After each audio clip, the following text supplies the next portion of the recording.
گوجری زبان میں اپڈیٹ سنیے۔ 10 لاکھ بھارتی فوج کشمیر میں نسل کشی اور انسانیت کے خلاف جرائم میں ملوث ہے۔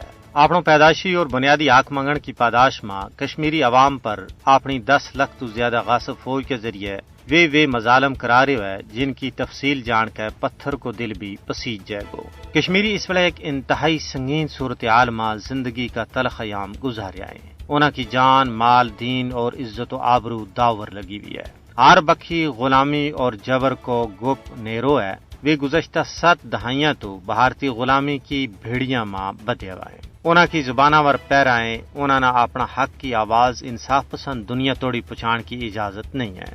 5 اگست 2019 تو بعد صحافی پابند، قائدین حریت قید، کارکنہ ور قہر سامانی، انسانی حقوق کا محافظہ نہ بندی خانہ کی نظر کی ہوگی ہوا ہے۔ جعلی مقابلہ میں بے گناہ کشمیریاں نہ قتل کرنا بھارتی غاصب فوج کی طرفوں کیو جان والو سب تو بڑو جنگی جرم ہے۔ عملاً کشمیر ایک زندہ جہنم میں تبدیل کر دی گئی ہے۔